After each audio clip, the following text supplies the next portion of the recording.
Ration card जाएगा, ration card के बाद जमीन जाएगी, जमीन के बाद सारे के सारे अधिकार जाएंगे।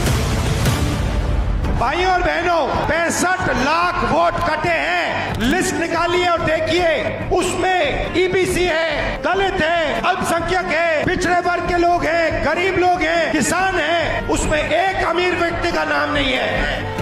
वोट चोरी ये गरीबों से कर रहे हैं क्योंकि आपकी आवाज को दबाना चाहते हैं, क्योंकि अगर वोट चला जाएगा तो हिंदुस्तान के गरीब लोगों के पास कुछ नहीं रहेगा। ये शुरुआत वोट से हो रही है। वोट के बाद राशन कार्ड जाएगा, राशन कार्ड के बाद जमीन जाएगी, जमीन के बाद सारे के सारे अधिकार जाएंगे। अपनी पूरी की पूरी शक्ति इस यात्रा में डाल दी। मेरे कान में कह रहे हैं नरेंद्र मोदी वोट चोरी करता है, और मैं स्टेट से आपको कहना चाहता हूं, ये आपकी आवाज को कभी नहीं दबा पाएंगे। हम आपके साथ खड़े हैं।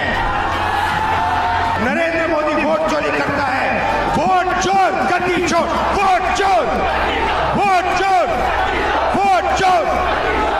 अब हमने प्रेस कॉन्फ्रेंस की, देश के सामने, दुनिया के सामने, और दूध का दूध, पानी का पानी हो गया। आप नोट करो, बीजेपी के एक नेता ने, आमतौर से हर चीज पे टिप्पणी करते हैं, मेरे प्रेस कॉन्फ्रेंस पे बीजेपी के एक नेता ने बयान नहीं दिया। मोदी जी ने एक शब्द नहीं बोला, अमित शाह ने एक शब्द नहीं बोला। जब चोर को पकड़ा जाता है, चोर बिल्कुल चुप हो जाता है।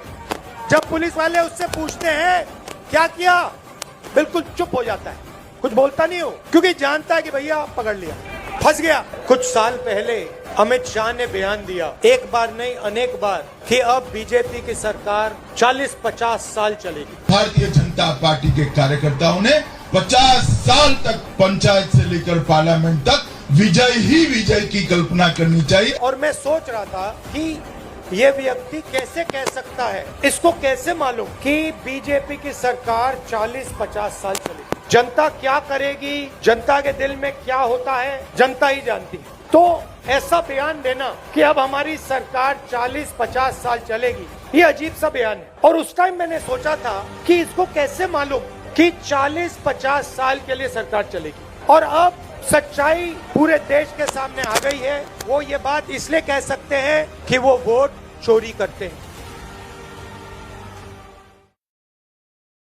हमने जो काम माधवपुरा में किया है, उसको हम आने वाले समय में, माधवपुरा में नहीं रुकेगा वो, हम आपको दिखाएंगे, देश को दिखाएंगे।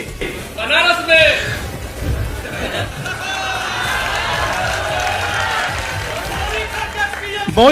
मोदी जी मैं आपको बता रहा हूं, मोदी जी डरे हुए हैं, क्योंकि मोदी जी को बात समझ आ गई है कि अब चोरी पकड़ी गई है और अब वो भाग नहीं सकते हैं।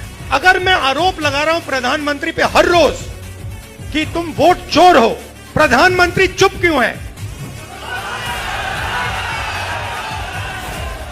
प्रधानमंत्री एक शब्द क्यों नहीं बोल रहा?